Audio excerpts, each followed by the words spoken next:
Seductive Espionage, The World of Yuki 7 was published in 2009 as one of those all-too-rare delights that is the narrative art book. Although this book isn't telling a traditional story per se, rather it's about world building. The basic premise of the book is that during the 1960s, Japanese filmmakers were inspired by the James Bond movies to create the character Yuki 7 to star in their own series of over-the-top, sexy, swinging spy movies, and this book is presented as a retrospective that celebrates the history of the Yuki 7 movies and franchise. Mostly this is through the fake posters illustrated by Kevin Dart, who's the creator and primary artist, but there are also other types of illustrations that aid in world building, immersion, and visual interest, such as stills and behind-the-scenes photos from the movies, design schematics, costume designs, signed headshots, advertisements, and so on, and they're all captioned with dates and telling you what source or movie the image is from. In fact, it's the text that really sells the kayfabe of this thing. So it gives a very short plot synopsis for each movie, but then augments that and the images by presenting the text as extracts from in-world sources too, like an autobiography or magazine articles from when the movies were made. So you get interviews with the actors and filmmakers and behind-the-scenes information and history. Now, none of this is in any way a deep or thorough recounting either of the whole history or the individual movies, nor, as I said, is it telling a traditional story. It's just about getting a taste of this world. It's all way too light and fleeting, but at least what is here is marvelous. Obviously the art, and particularly the posters, are the main event and the real reason to buy the book, but I was actually surprised and impressed by the text. In my opinion, and I say this without in any way taking away from how great the art is, but I found the text to actually be stronger, or at least better done in terms of making the most of the concept. Both the text and images are wonderful and work together brilliantly. I guess I just wasn't expecting the text to be as well done as it is, let alone actually rival the art in terms of being equally important in its purpose here and having a meaningful contribution to the book's concept and enjoyment,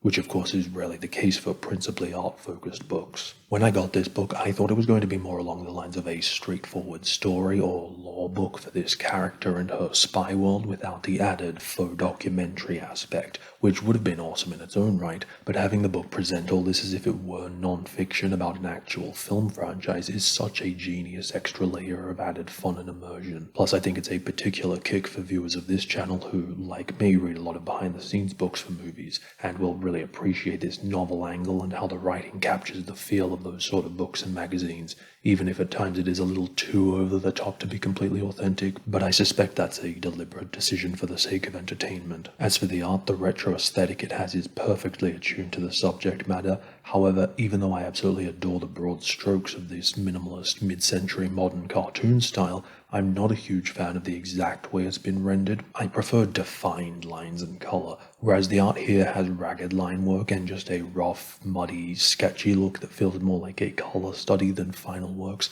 Now, I acknowledge this is a completely intentional and valid decision. Kevin Dart's artistic skills and sensibilities are beyond question, but I wanted to point this out for two reasons. One, just so you can pay attention to it and decide if it's something you find appealing, since it might not come across at a glance or even particularly well on screen, but also two, even though I know it's meant to be evocative of a similar style used for certain vintage posters and paperbacks, but in employing that for almost all the illustrations in the book, in this context, the rough style works against the book a bit. Whether you want to view it just as an art book or in terms of the larger world-building stuff, this approach makes it feel a little cheap or that it's not a final product. But that's just a minor observation compared to what I consider to be Kevin and the book's greatest triumph here, and that is, in all other artistic regards, design, aesthetic, and especially content of the illustrations are immaculate in how it captures the essence of the mid-century espionage theme and communicates the exact feel of Yuki's world. Kevin also invited 14 other artists to contribute illustrations, which is an excellent and welcome addition because of the wonderful visual variety it adds, and it's cool to see these other amazing artists contributing their own posters and interpretations of the character. As much as I love the art and writing, for me the real appeal of this book, the thing I'm absolutely enamored with, is the larger concept. There are a lot of lore books, world guides, immersive fiction and narrative art books that employ similar aspects in their combination of text, visuals and fiction, but to me the best ones, the kind I enjoy more than any other type of book in existence, are those that are a more sophisticated, considered and ingenious execution of those things. The best examples of this I can think of would be Dinotopia, or for something I've reviewed previously, Last Man Standing. Despite Seductive Espionage not technically having a narrative in the sense of unfolding plot points, there is still character and story in a larger sense, and it certainly also belongs to this higher class of works that blend lore book and narrative art book in a magnificent way. And actually, a commonality that this book shares with the other two examples I just gave is that 1, they are all the first forays into IPs or worlds that didn't already exist, and 2, the focus is less of telling a story and more on world building and exploration. That, combined with the images, is a more powerful and efficient way for a creator to pitch their vision and throw you into the world. It's more expansive and exciting than the slower and narrower unfolding of traditional storytelling, but also more engaging than the bird's eye info dumps that you usually get with textbook style lore books. In Seductive Espionage, I love how all the information and world building is communicated indirectly through the visual and written in-world sources it presents, rather than having a narrator or author explicitly telling you information. Even though there is so little context, I love when the book makes the most of it through its offhand references that hint at a larger world, which helps it feel more fully realized and expansive, both in terms of Yuki's in-movie world as well as the history and franchise surrounding it. And it does this both visually, where you'll see like an excerpt from a spin-off Yuki 7 comic or other merch, but again, it's actually the writing that is making the best use of this in fleshing out and adding immersion and world building. For example, we get very little indication as to the actual content of these supposed movies, but we get glimpses through the mist when, say, in an interview, one of the characters will make reference to the filming of a particular scene, though I will say I was a little disappointed by the amount of text that wasn't contributing anything.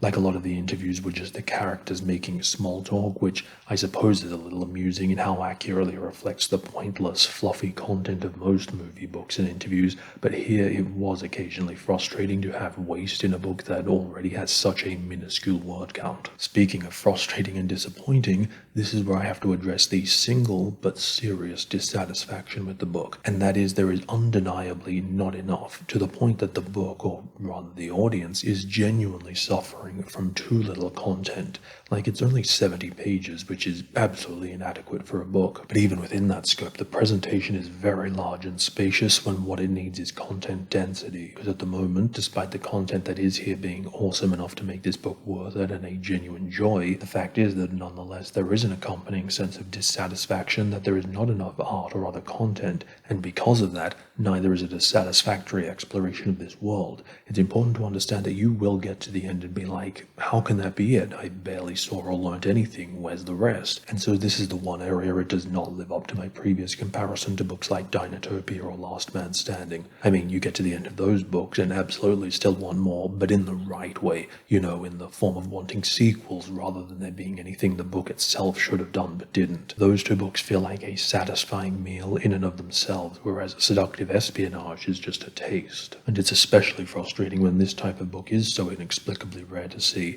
and so to have this book not only take that approach, have such a cool world and ideas, but then even more miraculous, actually have it be in the hands of an amazing artist and writer clearly capable of living up to that, only for it to ultimately feel criminally light on content and therefore underused considering how rich its foundation is. And so I don't want to sell short just how cool and otherwise well done this book is. I don't want to turn you off the book. I just want to make sure that you know what you're getting and set up accurate expectations. And the fact of the matter is that as a reader, this clear and unimpressive lack of satisfaction is a serious negative factor. That's what happens when you give someone a taste of something great, but then won't satisfy it despite being able to. It's a tease that creates disappointment. However, despite being held back from true greatness due to insufficient quantity, in terms of the quality of what is here, the strength of the concept, and that it has been executed with enough skill and style means that it is nonetheless a very special and whimsical delight that offers amazing fuel for you to imagine what other adventures Yuki had. Though speaking of her further adventures,